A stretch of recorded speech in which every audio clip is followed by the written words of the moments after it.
नमस्कार साथियों, कैसे हो? आई होप अच्छे होंगे। आपके अपने चैनल बीएन स्टडी पॉइंट पर मैं आपका हार्दिक स्वागत करता हूं। आज के इस वीडियो में बात करेंगे फर्मेंटेशन यानी किण्वन क्या है।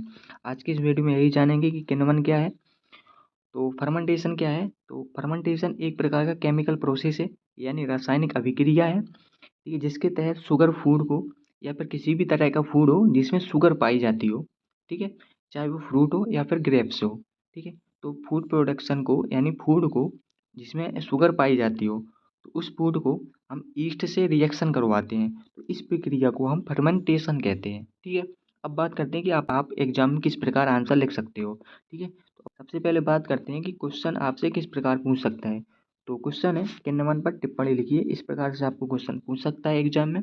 और आपको आंसर किस प्रकार लिखना है, तो किण्वन यानी फर्मेंटेशन शब्द की उत्पत्ति शब्द फॉर एवर से हुई है, जिसका शाब्दिक अर्थ होता है उबालना यानी बॉयल करना होता है, ठीक है।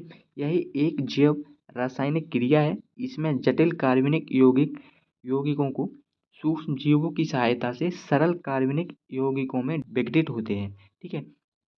अब इस क्रिया में ऑक्सीजन की आवश्यकता नहीं होती है और किण्वन के प्रयोग से अल्कोहल शराब का निर्माण होता है। पाव रोटी एवं बिस्कुट बनाने में भी इसका प्रयोग होता है। किण्वन की जो खोज है, किण्वन की खोज 1857 में फ्रांस के प्रसिद्ध वैज्ञानिक लुईस पास्चर ने की थी। उन्होंने देखा कि दूध का किण्वन सूक्ष्म जीवों की उपस्थिति में संभव है, ठीक है। आई होप आपको इतना समझ में आ गया होगा। अब बात करते हैं इसके उपयोग की। इसके उपयोग क्या है? यूज ऑफ फर्मेंटेशन, इसके निम्न उपयोग हैं। इसके द्वारा महत्वपूर्ण रासायनिक पदार्थों का उत्पादन किया जाता है। दूसरा पॉइंट है, इसका प्रयोग डबल रोटी, दही, पनीर, सिरका और मदिरा और बियर आदि के निर्माण में किया जाता है, ठीक है। ये है एग्जाम्पल, ठीक है। ये ग्लूकोज है, ये शुगर है। इसकी रिएक्शन जब हम ईस्ट से करवाएंगे तो एल्कोहल और CO2 रिलीज होगी, यानी एल्कोहल बनेंगी और CO2 रिलीज होगी, ठीक है। और ग्लूकोज का फॉर्मूला ये C6H12O6। जब इसकी रिएक्शन करवाएंगे तो एथेनॉल बनेगा और प्लस CO2 रिलीज होगी, ठीक है। आई होप आपको इतना समझ में आ गया होगा, ठीक है। अब बात करते हैं, दूसरा क्वेश्चन है कि मोस्ट इम्पोर्टेंट क्वेश्चन है, प्रकाश एवं इलेक्ट्रॉन सूक्ष्मदर्शी में अंतर स्पष्ट कीजिए, ठीक है। शॉर्ट आंसर टाइप में आपसे क्वेश्चन पूछ सकता है। तो बहुत ही सरल अंतर है, ठीक है, बहुत ही सरल डिफरेंस है। तो सिर्फ आपको समझने की बस ज़रूरत है, ठीक है। तो सबसे पहले बात करते हैं प्रकाश सूक्ष्मदर्शी और फिर बात करेंगे इलेक्ट्रॉन सूक्ष्मदर्शी, ठीक है। तो पहला पॉइंट है, देखो जो प्रकाश है तो इसमें जो वस्तु का प्रदीपन होता है प्रकाश के द्वारा होता है और इसमें इलेक्ट्रॉनों के द्वारा होता है प्रदीपन, ठीक है। दूसरा पॉइंट है, यह छोटा एवं सुबह पोर्टेबल होता है तथा आसानी से संचालित किया जाता है। अब दूसरा पॉइंट है, इलेक्ट्रॉन सूक्ष्मदर्शी में यह बड़ा होता है, इसकी सुवाह्यता एवं संचालन आसान नहीं होता है।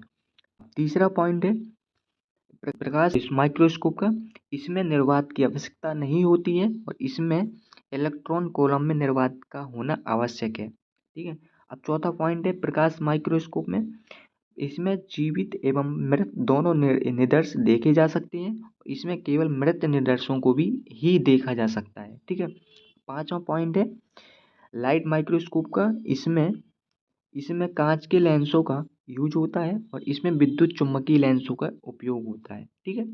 इसकी विभेदन क्षमता 0.2 माइक्रोमीटर से 0.3 माइक्रोमीटर होती है और इसकी विभेदन क्षमता होती है 1 नैनोमीटर से 10 नैनोमीटर होती है, ठीक है।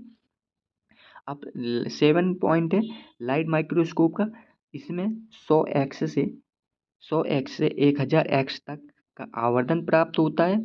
और इसमें 7वां पॉइंट है इलेक्ट्रॉन माइक्रोस्कोप में इससे 100x से 25,000x तक का आवर्धन प्राप्त कर सकते हैं, ठीक है। अब लास्ट पॉइंट है वस्तु के प्रतिबिंब को सीधे नेत्रों से देख सकते हैं। इसमें क्या है कि वस्तु के प्रतिबिंब को प्रदीप्ति स्क्रीन अथवा फोटोग्राफिक प्लेट पर देखते हैं, ठीक है। ये रहे इसके डिफरेंट।